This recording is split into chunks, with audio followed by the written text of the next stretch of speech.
guys, welcome to your Wednesday night in the hunting hour. I am Jen. I'm Casey. I'm April. I'm Molly. And I'm Molly.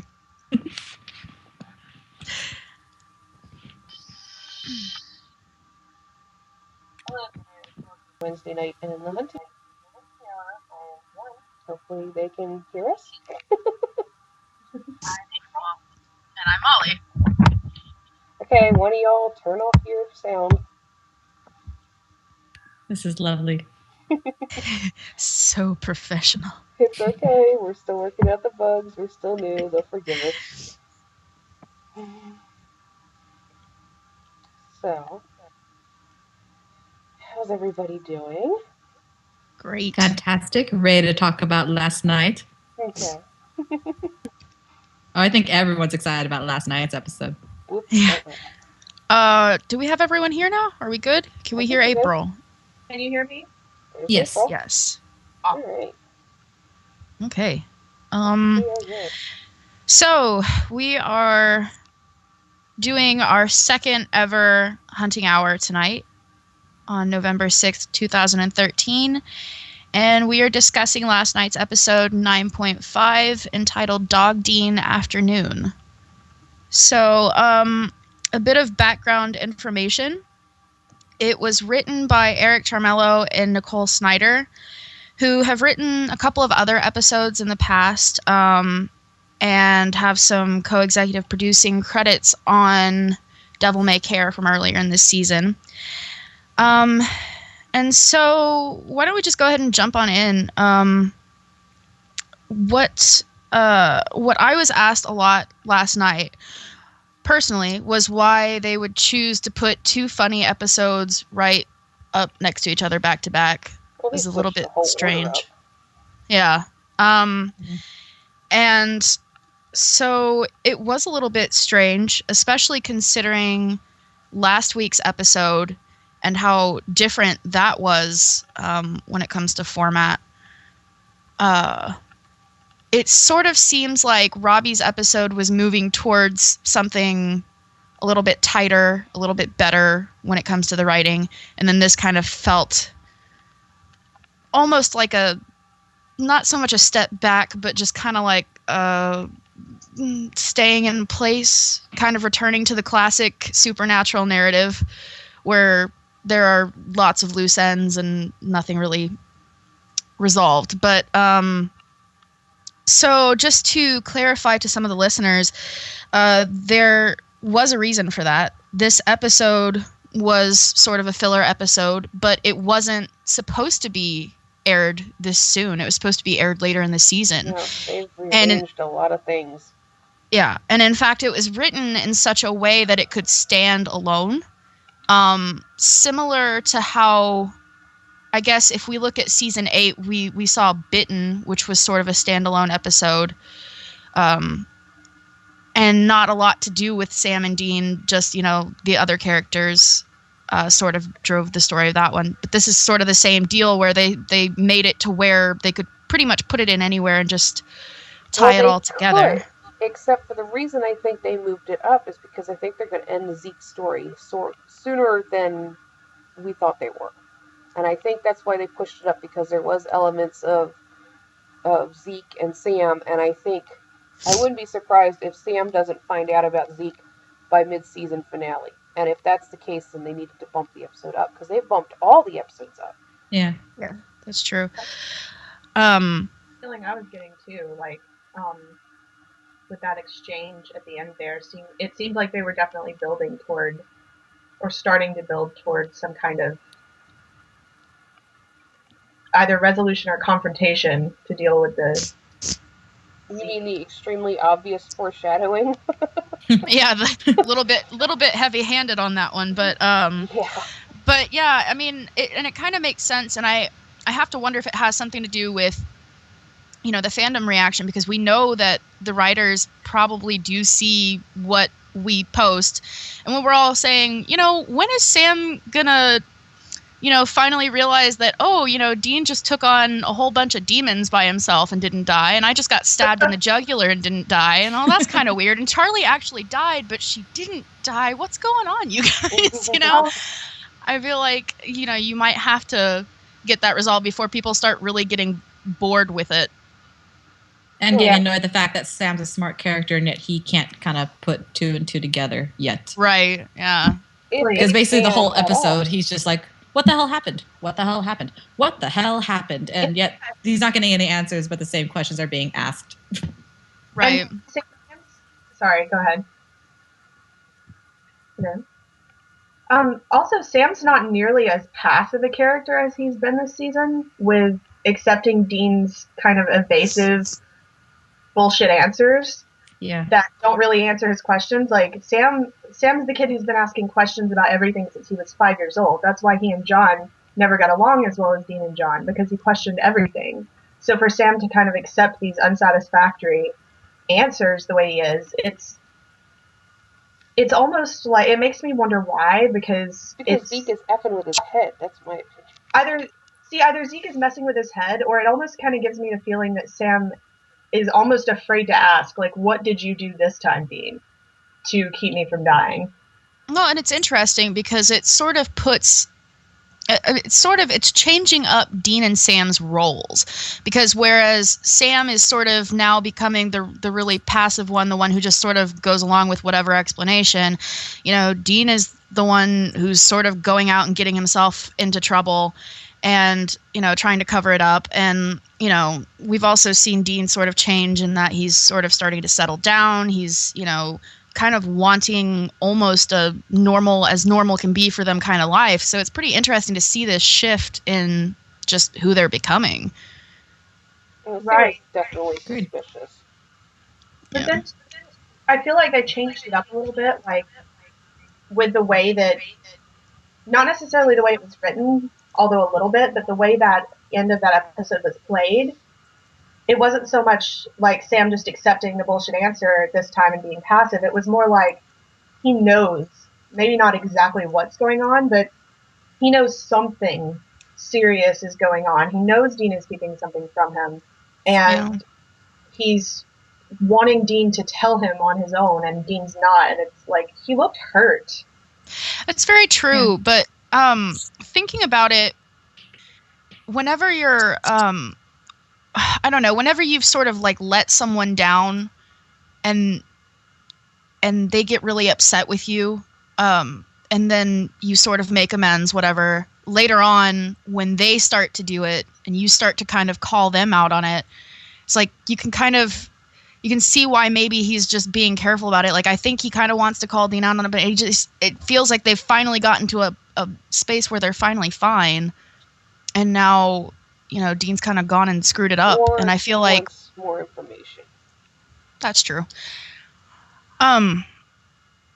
So let's see. When it comes to the show itself, last night's episode was sort of pegged as being a funny episode, like a funny filler episode, and the previously on, the opening montage or whatever, it was, it featured a lot of funny moments from previous episodes in an effort to sort of set the tone for this episode. And all it did was just, it set the bar so high. I thoroughly enjoyed that opening part. I was very I watched happy. That like a couple of times. Yeah.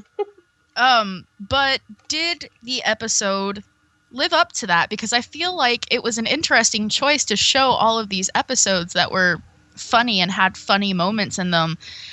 And I wonder if part of that wasn't a strategic move to try to sell the episode itself on being funny, on being, ridiculous, interesting. Yeah.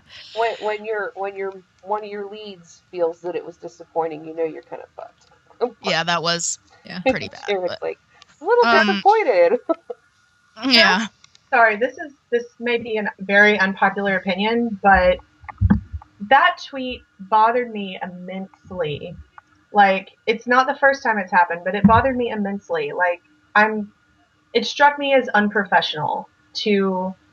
It was, but he's a human being, and he's going to say stupid stuff. It happens. Absolutely, but I mean, it's not the first time it's happened with Jared specifically, and I love Jared, but I don't know. You're unsatisfied with something. If I'm unsatisfied with something in my workplace, I don't tweet about it. Like that's the fastest way to end up in the HR office. It's just, I think you also have to take into consideration, though, that barrier between the guys on the show and the fans, it's pretty much been broken down. I mean, You've got cons every weekend. You've got Twitter running 24 hours a day. At some point, somebody's going to say something, and they're going to say it to either kind of appeal to fans or to say to fans, like, look, that was not my call. You know, don't associate me with that. And yeah, it's unprofessional, but it's going to happen when you've got that breakdown of that wall between, the fans and the people who are producing the show. Oh, that entirely, absolutely. I imagine one of the voice actors seeing that, and I cringe. Yeah, that's the only thing. Yeah. So, when it comes to the episode, the fandom sort of reacted in, I guess, one of two ways. Either they really liked it or they really didn't. So just curious, how did you guys feel about the episode? As far as it goes, I'm sure this speaks for everyone. Whenever we discuss this is just purely our own personal opinions. So no one take any of this stuff as like factual things for the show. These are just opinions based on how we feel about the episode. Right. Just making sure that's out there. For me personally, before this episode aired, I didn't really have high expectations for it based off the promo, because I can already tell like this is just going to be one of those episodes. Like, right. I didn't really have high hopes for it when it aired, and then when I saw it with the opening credits with the previously on, and they had all the humor shoved out there, I was like, this is going to be great. I can't wait for this. And then I was on board for it until, I personally was not a fan of the voices for the animals. As soon as the colonel spoke, I internally cringed. I just did not like it. And then as it continued to go, just kind of went downhill for me. I mean, it's an episode. I'm trying to think of how to put this in the words without sounding like an ass, basically. Like, okay, for me personally, I'm going to pretend the episode didn't happen. That's me. It's not canon for me. I'm going to acknowledge the fact that it aired, that it showed, but for my own personal taste, it didn't happen. And this is absolutely no like crack at the actors. They did a fantastic job with what they had to do because that's their job and that's what they do. But just for me personally, as a fan, I just did not care for it. And I have several reasons, but that'll take a long time to discuss in the small amount of time we have. So, well, overall, I liked it. To be honest, I thought the thing with the poodle was goofy and unnecessary, but there were so many winning moments. The thing with the pigeon was freaking hysterical. I mean, like, I'm just going to shoot you off the top of this light pole. She crapped on my car. And that's not acceptable. I understand. And I love the thing with him, like, grabbing the paper out of the trash and putting it back on the table, and Sam throws it. That was hilarious. Pulls it back out. I was cracking up. But I love that it did advance the Zeke storyline a little bit. You know, we had I'm bleeding out, and all of a sudden I'm fine. How did that happen?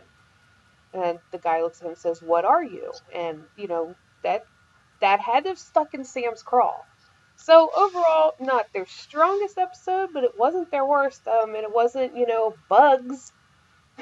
Oh, hey, wait. I like the bugs episode. I enjoyed it. I love that episode. I watch that episode like all the time. Look, the bugs themselves didn't bother me. What bothered me was, hello, it's midnight, and then 10 seconds later, it's 6:30 in the morning. What? That's never happened to you? You've never just woken up and it was just morning? Like, sleeping? The bug fight was going to go on all night. It took 10 seconds, and then it's like, woo, sunrise, yeah. Okay, I feel about this episode the way I feel about the truly horrible film Zark or the Invader. If you haven't seen it, look it up. It was some strange combination of why am I watching this and why wouldn't you watch this? What is that? I spent maybe it appeals to a different kind of sense of humor or something, I don't know, but I spent most of the episode laughing my head off, and I was unable to stop. And maybe, I don't know, maybe I'm just hardwired to find Jensen Ackles interacting with cute animals hilarious and adorable, but I love that. It was great. I'm gonna have to interject with the fact that seeing Dean walk around with a German Shepherd on a leash, that was a quite highlight. I don't know why I enjoyed that so much. That could bring me to the one thing about that episode that bothered the crap out of me. Okay. The fact he's not supposed to like dogs. No, at the end when the dogs were tearing the guy apart, how could he just stand there and watch that? That didn't give him any kind of flashback. That didn't give him any kind of twinge to his stomach. It didn't remind him of the end of season 3 at all. Come on. That bothered me. I don't know what you're talking about. There's no such thing as having any kind of continuous facts from the show. It seems to get muddled from time to time. But I don't know. The idea of a dog living off a vegan diet bothered me. Like, can a dog live off a vegan diet healthily? No, it will not live. Okay, Jessica wants us to talk about the dog getting ready to give the secrets to the universe up there at the end. Don't talk about that. That was definitely a low blow to the audience. We were so close to figuring out why dogs are here, and then just aliens. He said we were put on this earth to do something. They're fucking aliens. It explains so much. I don't like animals, so let me tell you, the animal video is just the dog thing. Just not for me. I don't know. I love animals. So I know people think I'm evil because I don't. Hey, each person has their opinion. I have 3 kids, okay? You have enough on your plate. Yeah, I don't want to get a dog. And my husband's about to get a dog, too. I have no choice because it's a service animal. He needs to have it. So I'm hoping that, service animal, it'll be well behaved and it won't be cleaning up behind it all the time. Best of luck to you. Okay, enough with Jenster complaints for one night. Personally, my take on the episode was that I didn't enjoy it, but that's because I feel like after they were trying to kind of give us the hard sell with the comedy intro and everything, that it was just really trying too hard and making cheap shots and everything. But it fit the tone of the episode because I feel like the entire episode was like that. So in a way, it sort of worked. If that was the overall kind of feel that they wanted for the episode, they totally nailed it on the head. But it just didn't really appeal to me because I feel like, but I feel like when you're trying too hard, it shows just as much as when you're not trying enough. And I feel like a lot of it was written in such a way that it was trying to make me laugh. It's sort of like the whole thing where you're watching a show and it has a laugh track. And and you're like, well, this isn't funny. I'm not gonna laugh just because they're saying I need to laugh. So I mean, it kind of felt insulting at moments. And then it wasn't for everybody. And so there was that.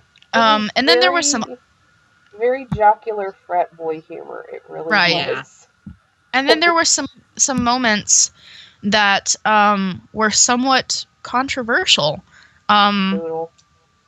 We'll put that in quotation marks because but some people were very upset about Dean making kissy face at a poodle. And yes, I hear the audible sigh, but I'm still going to keep pressing on here. I hope you realize. I know. But it begs the question of what is and is not funny and what is and is not appropriate. And bestiality jokes, while they're not my cup of tea, if it makes you laugh, I guess laugh. But it was awkward. Inappropriate, but I will tell you this right now: it had nothing to do with Destiel, and I really wish people would quit doing that. I know, but we can spend hours on that. Let's not. Right, but my whole thing is that I don't know, maybe it's just me personally. When I see a grown-ass man, like, looking at a poodle like he wants to bone it, I just really get uncomfortable. I know he was under a spell, but why did they have to show him? Because I feel like they showed the dog, and you know, they could have showed the dog's reaction, and then because the way that whole thing kind of took place was that you see Dean and he kind of has that romance movie moment with the poodle, and then it pans down to the dog who's like, yeah man, tell me about it, and then it pans back up to Dean who's like, yeah, wow. And I feel like it would have been funnier if after, you know, they just show the dog's reaction, if they could have just been like, oh yeah, wow, that's a cool poodle. But like, no, it's just really uncomfortable because they had like that lingering shot. It's just so. But they had. Well, I agree. The joke was in poor taste. They had established that Dean was having dog-like side effects. He'd been fetching. He was barking at the mailman. He was acting like a dog. Yeah. I would have found it better. But I don't think it had anything to do with his sexuality or how he feels about cats. Oh no, and that's what's pissing me off. No. Yeah, that's let me join you. That he that's was what people are upset or about. Whatever. It's like, y'all are reading too much into this. But I just think again, it's an uncomfortable moment. Was tasteless and inappropriate. Period. I think it was just they were trying to be funny and missed the point completely. Like it could have just not have been included. And it wasn't. Even if it was trying to be a joke, it wasn't funny. No, it wasn't. Yeah, that and then the same. It was the same sort of uncomfortableness that sort of transferred into the scene with the Yorkie. That was just really uncomfortable to watch. And the fact that the writer actually got on Twitter and like he was like, yeah, it was supposed to be a gay papillion, and I was just like, oh, that makes it so much better. Like, I feel like anyone, before they can get a Twitter, they need to go through some kind of course of how to Twitter. They definitely do. Because look, I'm all for them saying what they want to say. I'm supportive that they can say whatever they want to say and how they want to say it, but they really suck at doing it lately. They need to go through a course of how to do that appropriately. And I feel like if they went through sort of like some kind of debriefing or something, just explain to the writers what the fandom is like, what they need to expect. Do you want to say hi? Huh? No. Come say hi. Topics. Dude, your fanfic. It is like going down in the annals. He can't hear you. Oh, you should tell him. Did you write that? Did they write that? Oh, you're talking right now. Yeah, I'm talking to them right now. We're live right now. Oh, yeah. How come their faces aren't moving? Because it's not a video. It's just audio. It's just right. There's a radio casting. Yeah. Okay. Right.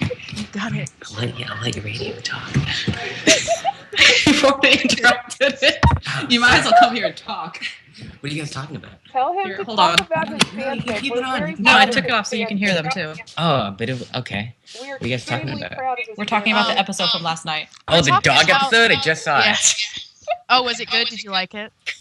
You know, I thought it was going to be a lot worse. So, no, it was. Well, I'm glad that you have. We're talking about the writers and maybe how they need to be trained in Twitter. Possibly. You should teach them how to Twitter. You're pretty good at doing the Twitter thing right now. Trained in Twitter. Good question. Do all the writers have Twitter? A lot of them do now, I think. Well, a lot of the main writers. I know that Robbie has one and Adam has one.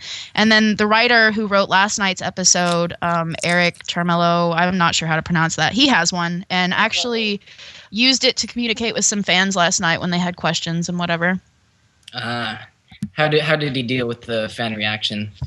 I would like to kind of assume that he like ignored most of it because some of it wasn't really positive, but he said some things was what he did. But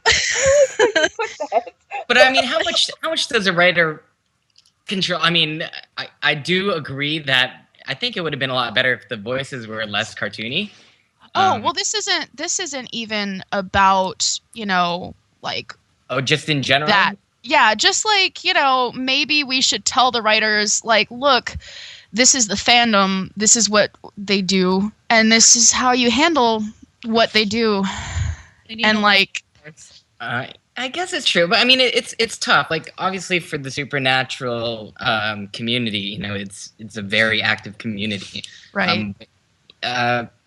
I'm pretty sure all the the publicists and people they already give them a heads up, but I mean, Twitter and a lot of the social media, it's still, it's still their own way of communicating with, their friends, their fans as well. So it is tough for, especially because all the other shows, we all get the same thing. I think CW, WB, everyone gets the same pamphlet. You look it over, it's like, yeah, there's certain things that you should not say. But in terms of handling situations and fans, I don't know, that becomes tricky because how much do you want to control? Like, people, they do want to work on the show, but if they're working on another show, they wouldn't have that same problem. They want to be as honest as they possibly can. Sometimes they, react poorly. Sometimes they react really well, and I don't know, that's a tough one. On the other hand, I'm pretty sure they would be totally okay with doing a course or whatever because, they do care and they want to handle situations better. That said, who would get the course? Who's qualified in that stuff? Is there even a proper way of doing it? It's not a science, right? It's not a science, really. It's just. I think maybe it's no, but I think it's one of those things where they could definitely sit everyone down in a room and say, "Look, you have to be careful. You have to choose your words. You have to." Be aware of things. And I also think it would help to probably tell some of the people about, I'm sure you heard the thing with, Chad Kennedy and, things like that people really took to heart.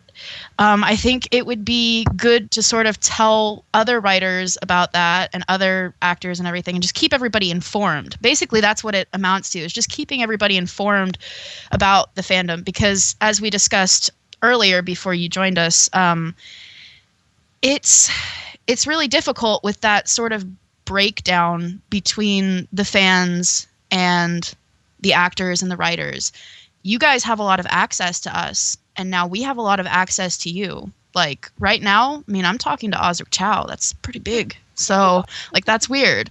And it's kind of it's one of those things that you expect things to kind of be said, but at the end of the day, I think it's beneficial to everybody to kind of sit down and just be informed. Just make sure that you're not saying something that can be taken out of context or taken personally or something like that. Yeah, I definitely agree with that. I guess just from a logistical standpoint, it is tough because everyone's everywhere. We shoot in Vancouver, production office is there, the editing and the writing is all done in LA. But even in the writer's room, every time I visit, there's only Robert Singer and Jeremy Carver there. Everyone else is kind of at home. They have their offices, but they're not ever really there. Everyone prefers just to do it at home. So everyone's kind of isolated. The publicists, the PR people, not sure where they are. They kind of float around. But I do hope that they probably will eventually do that. They do it now, but they probably should, emphasize how important it is. And this is not dogging on you guys or anything that you do. It's just it seems like it would be helpful, quite frankly. I think so. So. Maybe they're just underestimating the importance of it. They do care. There are certain things that we have on this show that they don't have on other shows in terms of the privacy and stuff, because they realized how rabid of a fan base it is, and that's the reason why the show goes. So they are aware. I think the whole Twittering thing from the production side, I think is fairly new as well, because I think for the most part, even in my day when I watched the show, I knew the actors, directors, all that stuff. It completely went over my head, and I think now it's starting to change, and especially for a show like Supernatural, where I think the majority, maybe not the majority, but a large percentage of the fans actually know who directed, who wrote all these episodes, and so they're very interested in the whole process. And so I think the actors, we definitely get, they have their eyes on us. So if we're saying anything stupid, they're on us. But I think for everyone else, it's not really. I guess they're not expected to be reaching out to the fans, but that's just something new that the writers and the other guys, they've been wanting to try out and start. And so I think everyone, this is kind of like a pilot for that. Right. And I'm glad they're doing it, right? Oh yeah. Well, and this is not. I mean, it's not a right. It's a privilege to be able to talk to these people and to kind of, go back and forth with them. I have been saying that for so freaking long. Right. And then people look at me like I'm off the rocker. Right. And I think it's something that a lot of people need to remember. And of course, saying, look, this is not, something that we're owed. I think that's something that a lot of people need to keep in mind. I can tell you right now, I don't think there is any other TV show that allows their fans to have quite as much access as Supernatural does. I mean, even with Star Trek and the conventions and stuff, the main stars do not show up at the level that Jensen, Jared, and Misha do. I mean, they don't definitely get as involved and on the ground. I mean, karaoke shows and stuff that our boys do. We should be grateful because they could take it away from us at any minute. Oh, yeah. And, I mean, and that's another thing. The conventions alone, just the opportunity to spend, one-on-one time with somebody who you see on television all the time, that's incredible. And something that I think a lot of people are really, really thankful for. Let's not lick Ty Olsen. Oh, yeah. Get to see the real side of everyone. Yeah. Are you going to DCCon, Osric? Do you know yet? I have no idea. I know that for next year I'm going to VanCon, which is nice. It's my hometown. That's where we shoot. Very cool. And I get to hang out with a lot of the the crew and the rest of the cast. So, I hope so. I've never been to DC. I think the best part of the cons is the traveling. I get to see all these new places. I mean, I usually have to extend my trip. I'm like, can I stay an extra few days, please? But at the very least, I requested to go on Saturdays instead of Fridays so that I could fly in early on Fridays and leave late on Sundays so I can catch more of the cons. Because the Friday, I remember my first one, it just happened so fast, it barely felt like it happened. So this last one in Chicago was so much more fun. Chicago looked like a lot of fun. Yeah, it was. Andy, then fiction, I had planned on going. I'm going to go play a game. I was waiting on Joe being explained. All right. Well, thank you for joining us. That was awesome. That was awesome. Thanks, guys. Yes, thank you. Bye. Well, let me put my headset back on now. Sorry, we sort of stole your Osric there for a second. You'll have to forgive us. Thank you. Thank him so much for popping in like that. That was awesome. So, because he came up behind me, was creeping on what was happening, and then obviously he might as well just have spoken since we were talking. Since he's turning into as big of a fanboy as the rest of us. He always has. Now he's just showing it. So now I have absolutely nothing to talk about because I'm just like, sorry. We sort of opened up the Ask box to questions and the Twitter as well, and I don't see anything in the Ask box. Is there anybody in the live stream who's asking any questions? Maybe we should get to some of those or any comments. We had a question, but I kind of answered it already. They were asking about the thing with the dogs at the end where he was like, this is why we were put on Earth and blah, blah, blah, blah. That part. All right. Sorry.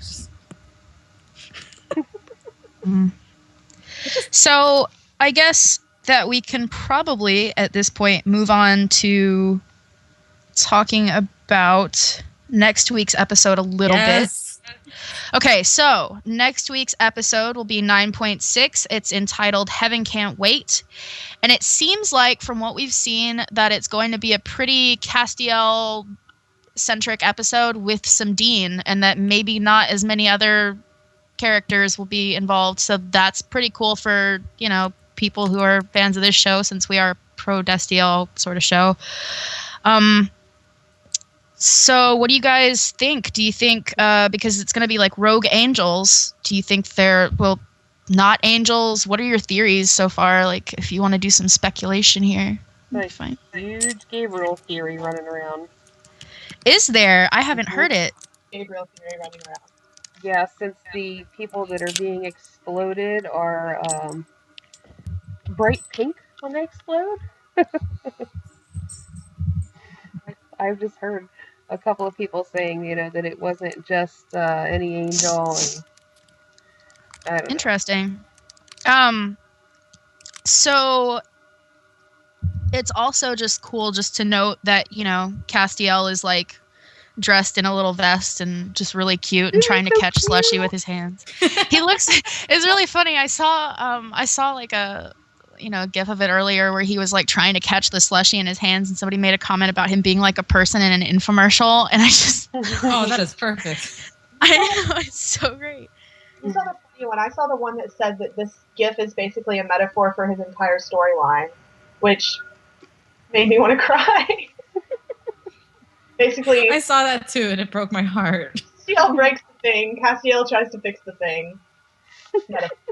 That is the story of his life. The thing happens. He wants to fix the thing. He tries to fix the thing. The thing blows up in his face, and he continues to try and fix the broken thing. Right, and endless cycle. And somebody even mentioned that he was probably on the phone with Dean, so he was probably distracted by Dean while doing the thing that ends up blowing up in his face. Oh. Which I also think is accurate. So, I think that'll be a pretty interesting episode to see. We've already seen, I think, some shots from CW, maybe. So we've seen, the inside of the gas and sip and all that stuff. It's gonna be. I bet it's gonna be pretty nice. Whatever. So, moving on to things that aren't quite episode related. I think this is important to mention because there have been some pretty, I don't know, high tensions when it comes to the whole People's Choice Awards thing. Oh boy. And specifically, and if you're not familiar with the situation, basically, whenever they're getting nominations together, they allow you to do kind of like a write-in for different categories. And in one category specifically, favorite on-screen chemistry, a lot of people sort of started this campaign to write in Dean and Castiel, and it didn't end up happening. But, that's kind of the breaks, I guess. And however, we did get nominations for several other things, which are really important also, and we're kind of urging everyone to vote for that because it's really good to get our name out there, and of course to get recognition for these actors and for the show. So in favorite TV bromance, we have Sam and Dean and Castiel. Wincestiel. So, yes, for the win. So we've got a three-way with that, so that works. And then on favorite sci-fi and fantasy TV show, Supernatural is a nominee. And we should definitely, no matter what else you vote for, definitely vote for Supernatural in that category because it's super important and makes us look good. It'd be like the third year in a row if we win it. Yeah, and that would look awesome and be awesome. And then also... favorite sci-fi fantasy TV actor for both Jared and Jensen. They're both nominated, and there's kind of some debate about who to vote for, but I think I'll just leave it up to you guys, listeners, and whoever. It's not really my place to tell you who to vote for that. I mean, I'll tell you who I'm voting for, but I don't think you even care. But it's important regardless to vote in all of those categories. Am I? What now? Is everybody still here? We're good? Still here. Here. Okay. Sorry, Yes. Shannon was bothering me in the chat window. Oh.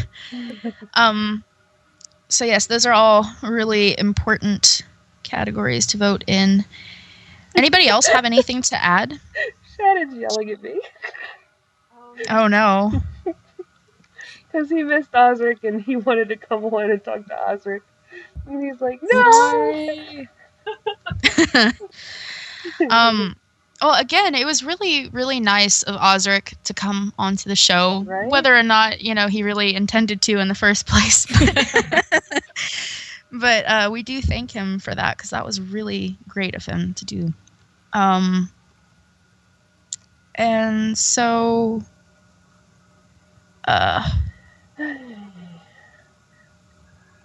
think that about wraps up most of the stuff. If there's anything that you three have to add or would like to talk about, then, go for it. I have a question.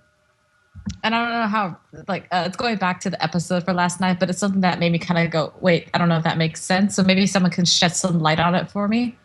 Right. So Dean mind melds with the dog, right? So he has the mentality of a dog, right? Mm-hmm.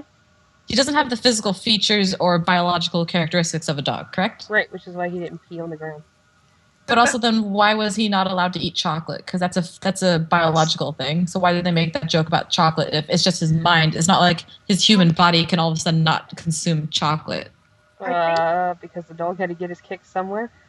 I think maybe it was because they weren't sure to what extent the side of the idea was that he would be able to communicate with the dog, but the side effects were that he would take on some of the characteristics of a dog, and they didn't know exactly how far that would go, so he couldn't really risk it.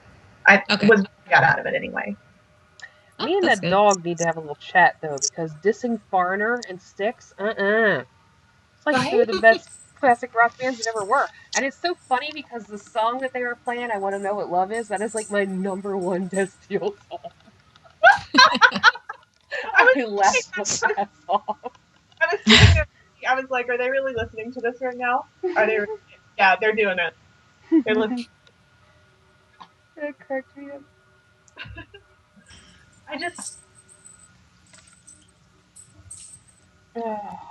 I have another question too. And okay. Because I think so when they show it's for the next week's episode, and I can't remember even watching the preview because I was laughing to hysteria. The cast and the slot machine compared to anything else in the preview because that was all I was paying attention to. But someone mentioned to me that I don't remember seeing this. So someone mentioned to me that Cass's arm gets snapped or something along. Did that happen? I don't remember seeing that in the preview, or something happens to it. Like thrown up against the wall or something. So was this? I got 3 messages saying, "Oh no, poor Cass and his snapped neck or something," and I don't remember seeing anything in the preview about a snapped neck. No, there was no snapped neck. There definitely didn't see that. On him obviously being in pain and. Again, there was one user who said that's gonna keep happening. Okay, y'all get used to that now. Yeah, definitely. There was one user who said that if you look not so closely at that scene, that it looks like he's getting a really intense purple nurple, right against the wall. It's just holding him down, he just looks so distraught. I'm gonna have to really look at this. I have to actually go back and watch that now. I had not heard that one. That's fantastic. Oh man, I'm just I cannot wait till next week. I just know that this time next week we're going to be sitting here trying to put out fires because every time.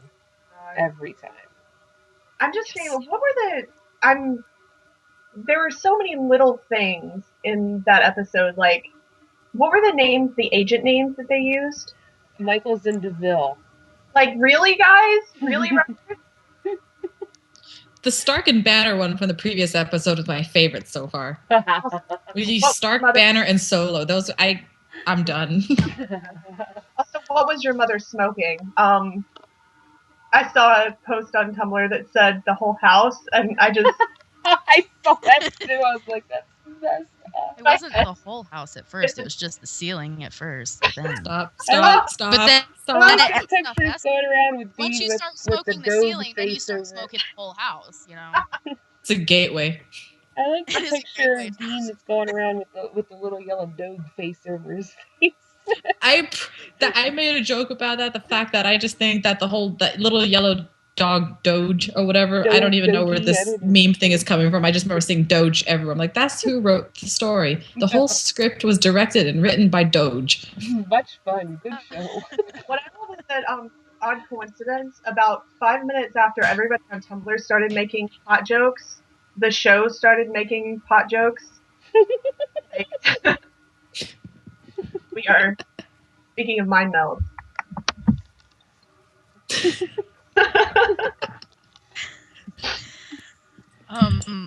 just have to say that was like the absolute most painful foreshadowing. Oh, Painfully obvious, written out synopsis. of the rest of the season? Oh. Oh my god. Oh, and by the way, the writer who wrote last night's episode is also confirmed for writing another episode this season. It'll be 9.13, and he said it'll be funny and sad. And Does that ever sad. accomplish? Yellow Fever was funny and sad. Changing Channels was funny and sad. Yeah, don't. It's possible. It can be done. That kind of seems to be the MO for this particular pair of writers. Because they wrote My Heart Will Go On, didn't they? Yes. I like that one. And they it was like kind of silly, but it also had some sneak attack sad going on with it. Oh, and yeah, with Ellen especially. Just Ellen. Yeah. Oh. And then this was the same thing. It was like, it was funny, but then all of a sudden, it wasn't. Well, for some people it was funny, and for some people it was just really painfully ridiculous. And then at the end, it was like, oh, why did you do that to my heart? Oh, what was I going to say? Oh, last week I said some dumb crap about Revolution being canceled. I have looked and looked and looked. I cannot confirm that. So blame Andy, because Andy told me it was, and then I looked it up. I couldn't find anything. So as far as I know, Ben Edlund is not in the wind like I had hoped he was. Because, man, I would just like to have Ben Edlund back so bad. I'm really excited because, like, next week is Gary Barron's, and I'm really excited to see what he can do. Gary? I think I said it wrong. I know it's Barron's. Out of curiosity, does anyone know who's writing the episode that Misha's directing? No, I don't think they know that yet. Okay, just... It's pretty far off, isn't it? I know. I just really want to know who's basically going to give him the story for him to make his debut as a director. I just hope for his sake it is a Dean heavy, not a lot of Sam episode, because my God. No. Jared is going to be evil. They're going to get the whole heavy Sam one so Jared can be there to fuck with him the whole time. That's so true. I was just thinking that's the perfect thing. I want just what more could you want from life, really?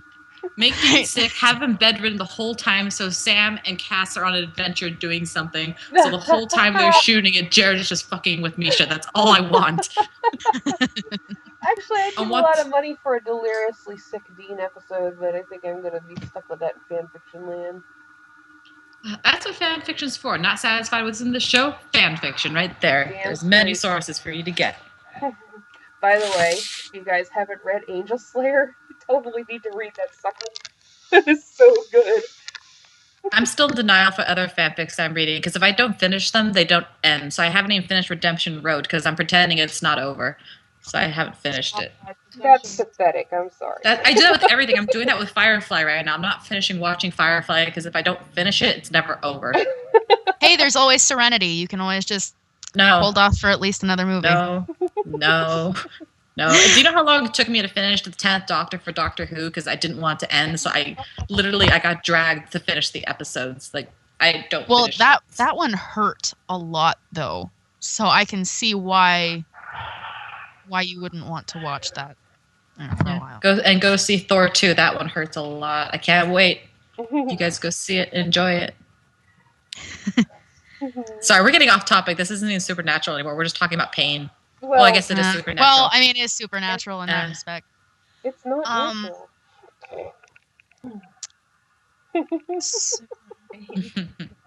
It gets to the part where Jenn has the giggles because she's sick and on drugs and talking in third person. Hilarious. I'm excited. I think, the main thing I keep telling people and getting upset about the way the show is going right now. This is episode 5. Tell me that the beginning of season 8 didn't look completely different from the end of season 8. Yes, I was not a fan of the beginning. The first half of season 8 upset me, but once it hit, it's like, once it started running, it sprinted. It was great. It was fantastic. It just needed a little kick, and maybe they kind of need that with season 9. It just takes a few episodes to get into it. Like, don't get me wrong, the first and second episode of the season, I cannot handle still. I can't rewatch it right now because I can't rewatch something that's really, really good because then it just hurts. But as the season progresses, And as they start putting in, as the plot unfolds a little more, I think it'll start to get better. Because within the next few episodes, they should start kicking along the plot. What is it? We have 2 fillers, so next episode has to be a plot pusher somehow. The next one is a hardcore plot pusher, and fantastic that people can complain once we're on the last episode. But I mean, you look at last year. One of the things that is like a huge part of this year is the bunker. We didn't even have the bunker until like 4 episodes past the mid-season premiere. I mean, the Mental Letters thing didn't even come into it until the season was more than half over. So anything can happen. And they need to not take into consideration also not to start jumping the gun. Like Supernatural has this tendency where they're like, wait, the episode doesn't air for 3 weeks. Let's send out promos now. Let's basically spoil the whole episode before it even gets close to airing. So they have this tendency to throw out every little tidbit possible for the episode, and then that's when everyone starts jumping the gun and making assumptions of what's going to happen in the show, getting upset before it happens, and then the episode airs, and then they realize, oh wait, take back. One of our watchers, Messier51, has just said it looks like Robbie Thompson is writing episode 17. Oh God, please, thank you. Haha. So happy. Now, which one is that going to be? That's Misha's. Oh, okay, cool. And how reliable is this source, though? Is it just a fact stated, or is there like a link somewhere? Is there a source, Miss Messier? You'll have to let us know. Because I won't accept anything unless there's some printable source from reliable. Spoiler TV is not reliable to me, so it can't be from that. Not, because they're the idiots that thought Charlie was a love interest for Dean. She says it's fangasm. Yeah, anytime someone says, "Oh, such and such is happening," Fangasm, okay, what's your source? Interview with Robbie and Adam. So sounds pretty legit, but I will look it up and confirm it and get back to you next week. Awesome. Oh, she says she doesn't do things without sources. If this is true, if this is fact that Robbie Thompson is going to be writing for Misha's, I'm going to have a party for this episode. Yeah, I'm all about that because just Robbie Thompson is just the best. Sorry, throwing this out there. I met him in person. He's the sweetest guy possible. Thank you, Robbie. That was great meeting you at VanCon. Fantastic. So I will stick up for that guy anywhere. I want to go to VanCon, but I can't look a gift horse in the mouth, you know. Somebody bought my tickets to DCCon, so I can't be like, you know, oh, but someday I'm going to VanCon. Hopefully with Andy. I'm never going to be at a con. I wasn't going to go this year. You don't know that. You always think you're never going to be at a con, and then you're suddenly at a con. Yeah. Actually, I'm really mad because apparently they held a Salute to Supernatural con in Boston the year before I moved to Boston, which I'm just like, really? I could have walked there from my job. Oh, wow. That, like, it's so much easier to pay for a con if it's in the city you live in, and you don't have to pay for hotels and travel as well. But, right. Yeah. Oh, yeah, my VanCon one cost me money. So much money. Like, when I used to live near Atlanta, I wanted to go to Dragon Con so badly.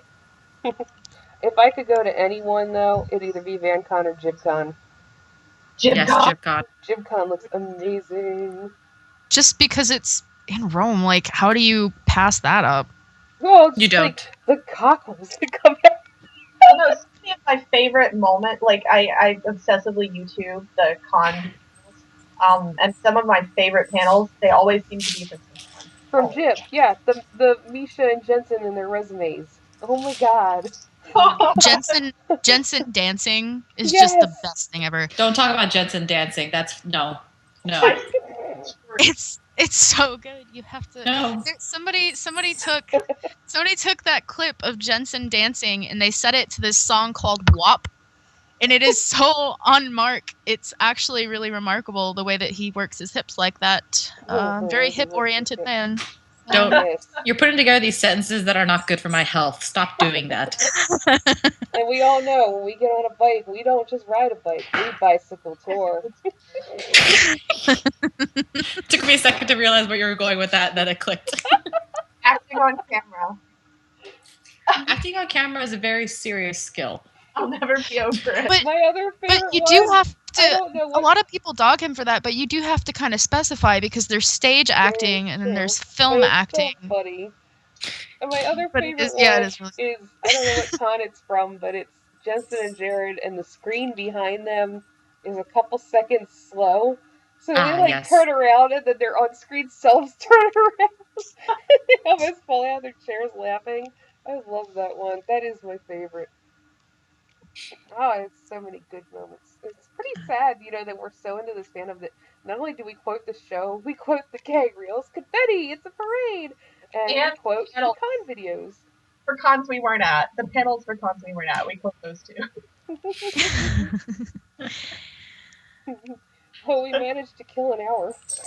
Somehow. I don't know how, but we did. So good at what we do. Well, actually, we'll get better with time. 55 minutes and 37, 38, 39. Okay, well, we're not just going to count down. No, I'm not going to do that. That would be awful. Let's do it. No. I think we should really wrap it up because, like I said, I'm still not feeling good, and I'm kind of sorry. It's okay. It's not anybody's fault, but I kind of need to go. All right. Well, it was awesome. The show was great. We got to have a nice dialogue about all kinds of different stuff, and we got to talk to Mr. Osric Chau, which was pretty awesome. That was amazing. Okay. And so we thank him for that, and I think that about does it for us. Yep. I'm Jen. Yep. I'm Casey. I'm April. And I am Molly. Good night and good luck.